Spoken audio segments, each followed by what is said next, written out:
మాతృదేవోభవ, పితృదేవోభవ. కుజుడు 28వ తారీఖు 7వ నెల 2025 నుండి కన్యారాశిలో ప్రవేశిస్తూ ఉన్నారు. అక్కడ 11వ తారీఖు 9వ నెల 2025 వరకు, అంటే నెల 15 రోజుల పాటు ఆయన కన్యారాశిలోనే సంచారం చేస్తారు.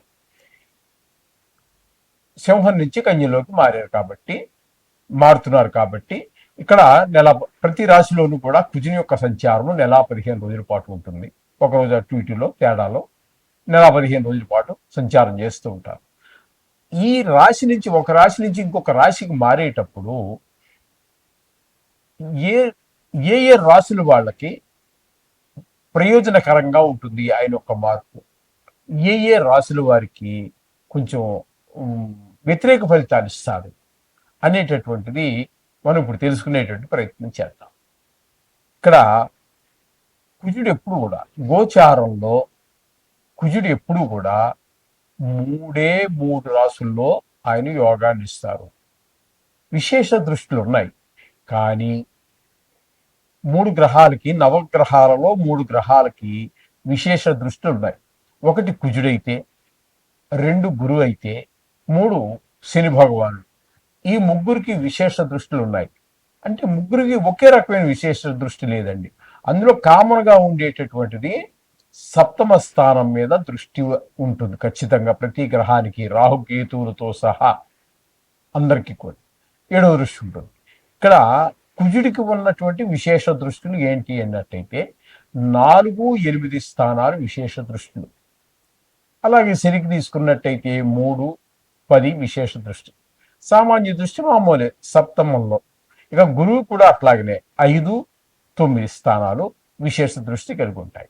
కానీ ఈ గోచార ఫలితాలలో విశేష దృష్టులు పరిగణనలోకి తీసుకోవాలి అనేటటువంటి విషయం మరి ఎక్కడ మనకి గోచరించదండి.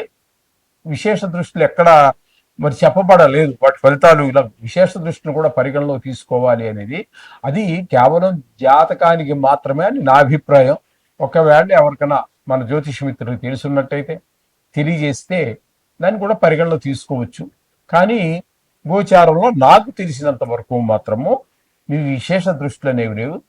ఏ దృష్టి సప్తమ దృష్టి, అది ఏ దృష్టి ఎక్కడి నుంచి ఎవరికైతే ఏ ఏ రాశుల్లో ఉందో ఆ స్థానాన్ని బట్టే ఫలితం చెప్పబడుతోంది తప్పితే విశేష దృష్టిల గురించి ఆయన ఎక్కడున్నారో అనేసి దాన్ని బట్టి సప్తమ అదే కుజుడి గురించి అయితే 4, 8 స్థానాలు అవి ఎక్కడ చెప్పబడినట్టుగా లేదండి. మరి నాకు తెలిసినంత వరకు సుమారుగా నాకు కూడా ఇంచుమించుగా ఒక 20 సంవత్సరాల అనుభవం ఉంది, కానీ ఎక్కడ మరి తగలలేదు. మిత్రులు ఎవరో తెలియజేస్తే సరిదిద్దుకుంటాను. నేను నిత్యము నిత్య విద్యార్థి, ఎప్పుడు కొత్త విషయం తెలుసుకోవాలి అనేటటువంటి ఒక తహతహ ఉన్నటువంటి వాడిని. కాబట్టి ఇక్కడ మీకు ఎవరికైనా తెలిస్తే నాకు కొంచెం దయచేసి నా నెంబరు కింద ఉంటుంది కాబట్టి అక్కడ మీరు కొంచెం దయచేసి తెలియజేయండి. ఎక్కడ నాకు తెలిసినంత వరకు లేదు మరి. సరే, ఓకే, ముందుకు వెళ్తాం. ఇప్పుడు ముఖ్యంగా బాబు ఇక్కడ దాకా ఇది నీవు కామన్ వేసుకో, ఆఫ్ చేసుకుంటావు, ఆఫ్ చేసుకో.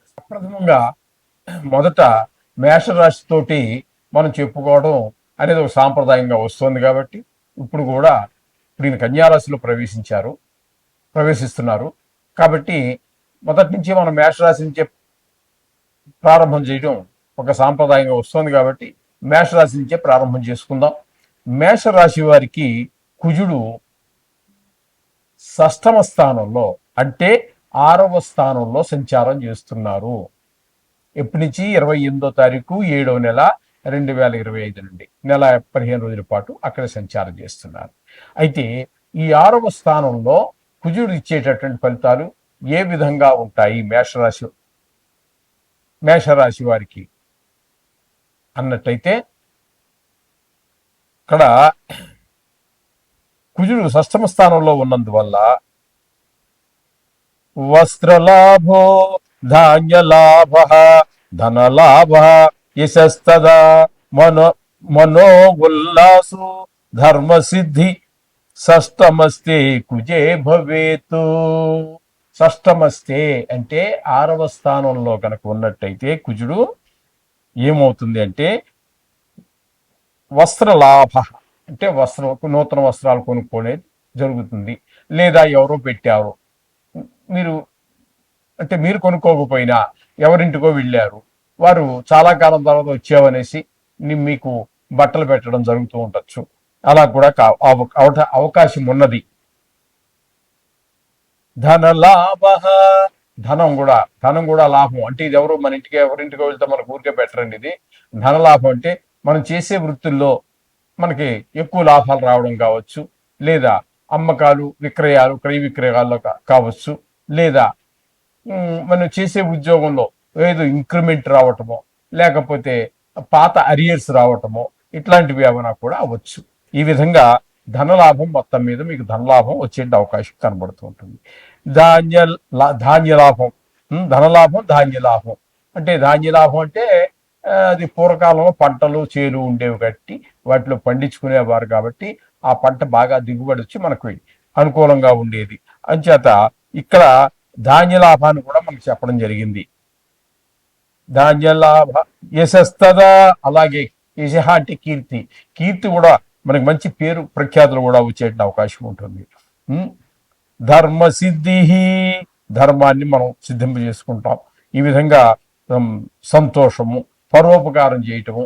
ధర్మసిద్ధి అంటే ఏంటంటే ధర్మం చేయటం, సిద్ధి అంటే ధర్మం చేయటం అంటే అదే మరి పరోపకారం చేయటం, లేకపోతే ఒక పేదవారికి సహాయపడటం, ఇవన్నీ కూడా అనమాట. ఇవన్నీ చేయటం వల్ల ఈ విధమైనటువంటి ఫలితాలన్నీ కూడా 6వ స్థానంలో కుజుడు ఉన్నట్టయితే ఈ విధమైన ఫలితాలు ఉంటాయని చెప్పేసి శాస్త్రం చెప్పింది. చేత మనం కేవలము ఇదివరకు కూడా చెప్పడం జరిగింది. ఇదివరకు కూడా మనం కేవలము శాస్త్రము చెప్పిన దానిని చెప్పడం కోసమే మన ప్రయత్నం అండి. ఇందులో నా కవిత్వం కానీ నా సొంత అభిప్రాయాలు కానీ ఇందులో ఏమీ చేర్చబడవు. అలాగే బాగున్నట్టుగా చెప్తాము. ఒకవేళ కొంచెం వ్యతిరేక ఫలితాలు ఇచ్చేవి కూడా ఉంటాయి కాబట్టి వాటిని కూడా దాన్ని ఏదో మీకు భూతద్దంలో చూపించేసి మీరు కంగారు పెట్టేసి మిమ్మల్ని కంగారు పడిపోయేటట్టు చేసేంత పరిస్థితి ఏమీ ఉండదండి.